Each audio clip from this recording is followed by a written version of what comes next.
വയനാട്ടിലെ ഉരുൾപൊട്ടൽ മൂലമുണ്ടായ ദുരിതങ്ങൾ, അതിനുള്ള കാരണങ്ങൾ എന്തൊക്കെയാണ് എന്നാണ് നമ്മൾ ഇതുവരെ പരിശോധിച്ചത്. ഇനി ഭാവിയിൽ ഇത്തരം ദുരിതങ്ങൾ വരാതിരിക്കാൻ എന്തെല്ലാം ചെയ്യണമെന്ന് നമുക്ക് നോക്കാം. 1. അമിതമായ അളവിൽ മഴ പെയ്യുന്ന സാഹചര്യങ്ങളിൽ അപകട ഭീഷണി ഉള്ള പ്രദേശങ്ങളിൽ നിന്നും ആൾക്കാരെ മാറ്റിപ്പാർപ്പിക്കാൻ ജില്ലാ അടിസ്ഥാനത്തിൽ ഷെൽട്ടർ ഹോമുകൾ ഉണ്ടാക്കണം. 2. പഞ്ചായത്തുകളുടെ നേതൃത്വത്തിൽ പ്രാദേശിക സംഘടനകളുടെ സഹായത്തോടെ ദുരന്ത മുന്നറിയിപ്പ് സംവിധാനങ്ങൾ ഒരുക്കാൻ സർക്കാർ തയ്യാറാകണം. 3. സാമൂഹിക മാധ്യമങ്ങൾ, സോഷ്യൽ മീഡിയ കാര്യക്ഷമമായി വിനിയോഗിക്കുവാൻ വേണ്ട കൂട്ടായ്മകൾ ഉണ്ടാക്കിയെടുക്കണം. 4. പരിസ്ഥിതി ലോല പ്രദേശങ്ങളിൽ യാതൊരു അനധികൃത പ്രവർത്തനങ്ങളും അനുവദിക്കില്ല എന്ന് തീരുമാനിക്കാൻ ജനങ്ങൾക്കും സാധിക്കണം. സർക്കാർ മാത്രം വിചാരിച്ചാൽ പോരാ. 5. തുച്ഛ ലാഭത്തിന് വേണ്ടി കെട്ടിപ്പൊക്കുന്ന പലതും ജീവൻ എടുക്കാൻ പോകുന്ന അബദ്ധ നിർമ്മിതികളാകുന്നത് നാം പലതവണ കണ്ടതാണ്. ഇതൊക്കെ സാധ്യമാകണമെങ്കിൽ കൃത്യമായ അപകട മുന്നറിയിപ്പ് സംവിധാനങ്ങൾ ഉണ്ടാകണം. ഇപ്പോൾ തന്നെ കൽപ്പറ്റ കേന്ദ്രീകരിച്ച് തന്നെ ചില സ്വകാര്യ ഗവേഷണ സ്ഥാപനങ്ങൾ പ്രവർത്തിക്കുന്നുണ്ട്, ഈ ലക്ഷ്യം വെച്ച് പ്രവർത്തിക്കുന്നുണ്ട്.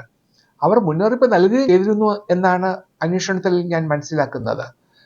മഴമാപിനികൾ സ്ഥാപിച്ച് പ്രവർത്തിക്കുന്ന ഇത്തരം നിരീക്ഷണ സംവിധാനങ്ങൾ സർക്കാർ തലത്തിൽ ഒരുക്കുകയും ഇത്തരം ഏജൻസികളിലൂടെ പ്രാദേശിക പഠന വിലയിരുത്തലുകൾ നടത്തി ഭാവി ദുരന്തങ്ങളെ തടുക്കാൻ കഴിയുകയും വേണം.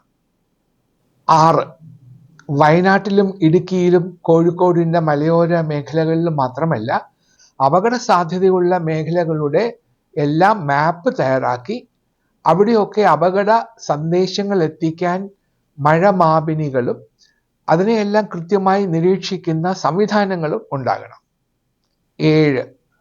മഴയുടെ പെയ്ത്താണ് ഇനി നമുക്കുള്ള പ്രധാന അളവുകോൽ.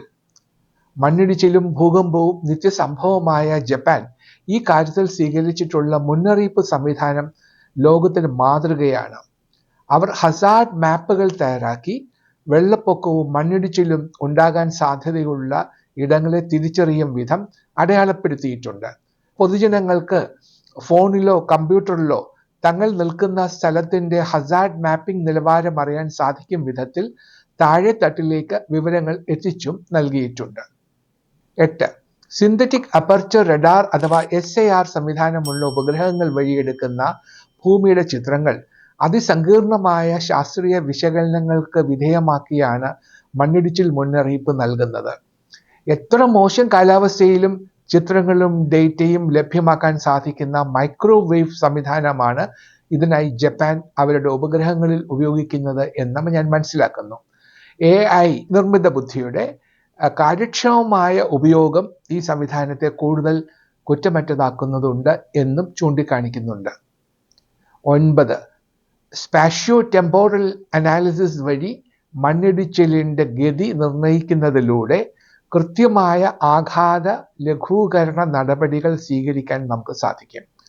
ഭൂമിയുടെ ഘടനയിൽ ഉണ്ടാകുന്ന സൂക്ഷ്മ ചലനങ്ങൾ പോലും പഠന വിധേയമാക്കുന്നതിലൂടെ ഏറെക്കുറെ കുറ്റമറ്റ നിരീക്ഷണ സംവിധാനം ഒരുക്കാൻ ഈ സാങ്കേതികവിദ്യ ജപ്പാനെ സഹായിക്കുന്നുണ്ട്. ഇത് തീർച്ചയായും നമുക്കും സാധിക്കുന്ന ഒരു കാര്യം മാത്രമാണ്. 10. Local landslide early warning systems LUWSS ഉപയോഗിച്ച് ഭൂമിയുടെ ചരിവിൽ വരുന്ന മാറ്റങ്ങൾ പഠനവിധേയമാക്കുന്നതാണ് മറ്റൊരു രീതി.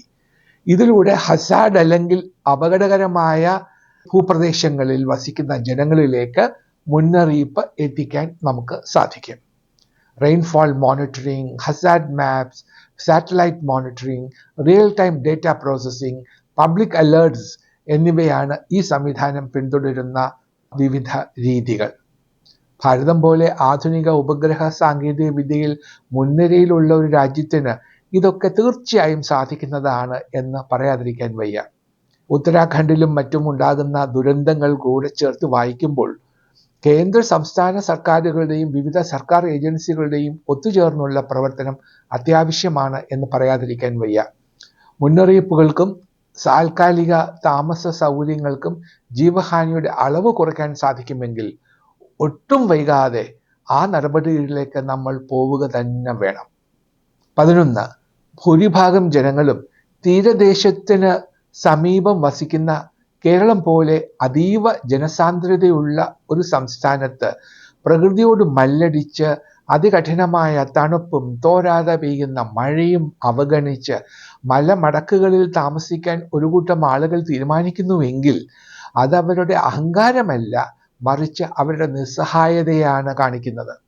അങ്ങനെ ചോരയിൽ വിയർപ്പ് കലർത്തി ഉണ്ടാക്കിയെടുത്തിട്ടുള്ള എല്ലാം ഒരു രാത്രി കൊണ്ട് തെരുവിലേക്ക് വലിച്ചെറിഞ്ഞ് പുറത്താക്കപ്പെടുന്ന മനുഷ്യരോട് കരുണ മാത്രം കാണിച്ചാൽ പോരാ, അതിലപ്പുറം മനുഷ്യത്വം കൂടി കാണിക്കണം.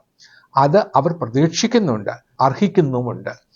കാരുണ്യത്തോടെ അവരോട് പെരുമാറാൻ നമ്മുടെ സർക്കാർ സംവിധാനത്തിന് കഴിയണം. ദുരിതബാധിതർക്ക് പ്രയോറിറ്റി കാർഡുകൾ നൽകണം. അതിലൂടെ അവർക്ക് നഷ്ടപ്പെട്ട രേഖകൾ, സർട്ടിഫിക്കറ്റുകൾ, പ്രമാണങ്ങൾ അതൊക്കെ അതിന് പകരം വയ്ക്കാൻ തീർച്ചയായിട്ടും ഈ പ്രയോറിറ്റി കാർഡുകൾക്ക് സാധിക്കും. ഇനി 12, അത് അവസാനമായിട്ട് ഒന്നുകൂടി പറയട്ടെ. നിസാര കാരണങ്ങൾ പറഞ്ഞ് കിടപ്പാടം നഷ്ടപ്പെട്ടവരെ വീണ്ടും തെരുവിലേക്ക് എറിയുന്ന പ്രവണത ഇപ്പോഴും അവിടെ തുടരുന്നുണ്ട്. പല വാർത്തകളും അതാണ് സൂചിപ്പിക്കുന്നത്. അപ്പോൾ ചൂരൽമലയിൽ പ്രവർത്തിക്കുന്ന ഗ്രാമീണ ബാങ്കുകൾ വഴി 29 കോടി രൂപയാണ് ആകെ വായ്പയായി കൊടുത്തിട്ടുള്ളത്. തൊട്ടടുത്തുള്ള പ്രദേശങ്ങളിൽ കൂടിയുള്ള ബാങ്കുകൾ കൊടുത്ത വായ്പ കൂടി കൂട്ടിച്ചേർക്കുമ്പോൾ ഏകദേശം 30-35 കോടി രൂപയുടെ ആകെ വായ്പയാവും അവിടെ വിതരണം ചെയ്തത്. അത് തിരിച്ചടയ്ക്കാൻ ഒരിക്കലും അവർക്ക് സാധിക്കുകയില്ല.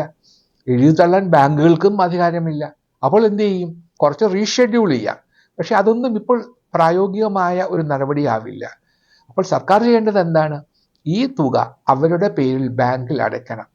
അല്ലെങ്കിൽ ഈ ദുരിതത്തിൽ എല്ലാം തകർന്നവർക്ക് അടിക്കടി ജപ്തി നോട്ടീസ് കിട്ടിക്കൊണ്ടിരിക്കും. അത് അവർക്കൊരു ഇരുട്ടടിയാകും. ഇത് പരമദയനീയമാണ്. ഇത് ഒരിക്കലും ഉണ്ടാകാൻ പാടില്ലാത്തതാണ്. സുസ്ഥിരമായ വികസനം എന്ന് പറയുന്നത് ഒരു പഴഞ്ചൻ മുദ്രാവാക്യമല്ല, ഒരു പിന്തിരിപ്പൻ ആശയമല്ല.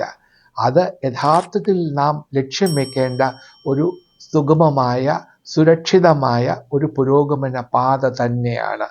അതിനെ ലക്ഷ്യമാക്കിയുള്ള ഒരു പുനരധിവാസ പ്രവർത്തനമാണ് ഇനി വേണ്ടത് എന്ന് പറഞ്ഞുകൊണ്ട് അവസാനിപ്പിക്കട്ടെ. അടുത്ത ആഴ്ച നമുക്ക് വീണ്ടും കാണാം.